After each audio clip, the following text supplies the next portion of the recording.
Okey, seperti mana yang telah dibincangkan tadi bahawa setelah makanan-makanan ni akan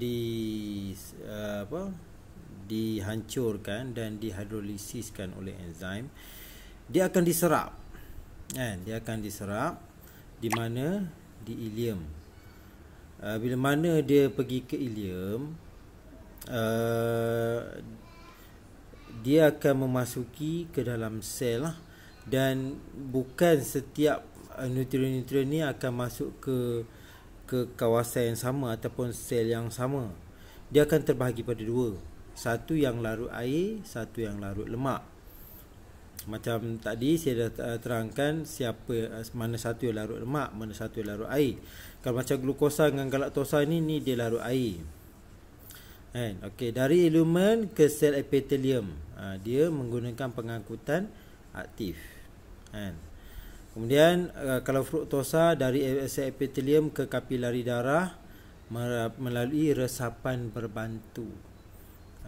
Kalau asid amino dari lumen ke sel epitelium, iaitu dia menggunakan pengangkutan aktif dari sel epitelium ke kapilari darah melalui resapan ringkas. Jadi kalau kamu tengok sini bahawa dia daripada lumen, di manakah letaknya lumen tu? Lumen tu dia dah kawasan sini kita panggil lumen. Ni lumen. Sini lumen. Dia dalam kawasan lubang ni lah. Dia panggil lumen. Daripada lumen dia masuk ke sel kapilari ni lah, sel epitelium. Daripada lumen ni dia masuk ke sel epitelium yang ada dekat ni, dekat sel-sel ni yang keliling ni, ini kita panggil sel epitelium. Dan dari epitelium ni dia masuk ke kapilari darah, ke bahagian yang lebih dalam lagi lah. Itu dimaksudkan dengan dari lumen ke epitelium ke kapilari. Itu yang dimaksudkan lah dalam ayat tadi. Okey, itu yang kita tengok berlaku pada glukosa, galaktosa, fruktosa. Memang dia daripada lumen pergi ke sel epitelium dan masuk ke kapilari darah. Cuma kamu kena perhatikan apa yang berbeza antara mereka adalah cara ataupun kaedah dia galaktosa, glukosa ni diangkut masuk. Kalau macam glukosa, galaktosa ni dia menggunakan pengangkutan aktif. Kalau fruktosa, resapan berbantu. Kalau asid amino, pengangkutan aktif. Kalau sel epitelium ke kapilari darah, kita panggil resapan ringkas. Okey, vitamin B dan ion diserap ke dalam kapilari darah melalui resapan ringkas. Jadi proses untuk vitamin B, C ni dan ion-ion yang lain ni, mineral ni untuk masuk, dia menggunakan resapan ringkas. Asid lemak dan glycerol dari lumen ke sel epitelium dan ke lakteal menggunakan resapan berbantu. Dan kita tengok sini vitamin A, D, E, K hanya menggunakan proses resapan ringkas. Jadi sini kita dapat tahu bahawa masing-masing ni mereka menggunakan kaedah ataupun proses masing-masing untuk masuk ke dalam kapilari darah ataupun ke lakteal. Okey, apa jadi sekiranya seseorang itu mengambil alkohol? Bagaimana alkohol ni boleh diresap masuk ke dalam sel?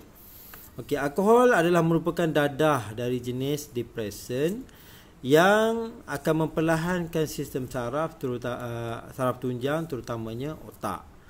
Okey, sebahagian daripada alkohol yang diminum akan diserap dengan pantas oleh tubuh melalui lidah. Maksudnya dekat lidah lagi dia sudah pun diserap masuk. Dan tekak dia tak payah perlu melalui usus, tidak perlu melalui ileum. Maksudnya dia tak lalu dekat perut semua, tak. Dekat lidah dengan tekak lagi lah dia dah diserap masuk. Diserap mana? Ke kapilari darah. Alkohol tidak perlu dicerna, sebaliknya terus memasuki perut dan diserap ke dalam aliran darah. Darah akan mengangkut alkohol ke organ utama badan, seterusnya alkohol akan disingkirkan oleh hati dengan kadar 28.35 gram ounce sejam. Jadi dia tak perlu melalui perut. Maksudnya dia tak akan melalui jus gester yang kamu belajar tadi lah. Dekat perut, dekat tekak lidah lagi lah, dia dah diserap masuk. Dia serap masuk pergi ke kapilari darah dan dia akan disingkirkan oleh organ utama badan, contohnya hati ke ataupun buah pinggang. Okey. Walau bagaimanapun, mengambil alkohol secara berlebihan akan menjejaskan fungsi otak seseorang seperti sukar berinteraksi, berhalusinasi, hilang keseimbangan badan dan tidak boleh berfikir dengan waras. Ini yang sentiasa berlakulah kepada mereka yang mengambil alkohol. Okey, dadah boleh memasuki badan melalui pelbagai cara seperti dihisap. Ada yang ambil hisap, ada yang hidu, ada yang suntik ke dalam darah. Kalau suntik dalam darah, maksudnya dia tak melalui sistem pencernaan, dia terus masuk ke dalam darah. Kan? Dia terus masuk ke dalam darah. Maksud dia tak adalah nak lalui enzim semua tu, tak ada. Ataupun ditelan atau dimakan serta dimasukkan ke bawah permukaan kulit. Dan biasanya mereka ni letak di kawasan-kawasan yang mudah untuk penyerapan tu berlaku. Contohnya di bahagian di permukaan dubur mereka, kan? Dia tolak ubat tu masuk ke melalui dubur. Jadi itu pun boleh dilakukan. Okey, dadah mengalami 4 peringkat di dalam badan, itu penyerapan, pengagihan, metabolisme badan dan penyingkiran. Jadi dia akan diserap, kan? Dan berlakunya diagihkan, dia akan pergi ke seluruh badan. Dan berlakunya metabolisme, itu di mana dadah tu akan dipecah-pecahkan dan disingkirkan.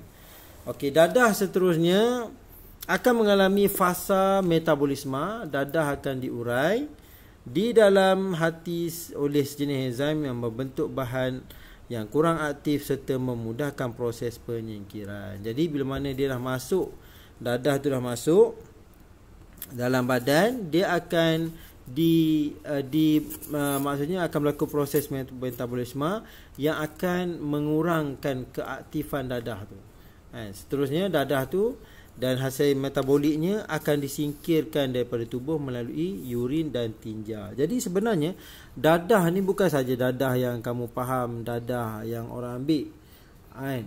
Sebenarnya dalam istilah sains ni, ubat juga ubat juga adalah dadah, kan? Kumpulan dadah, kan? Dan bagaimana ubat ni ambil, kan?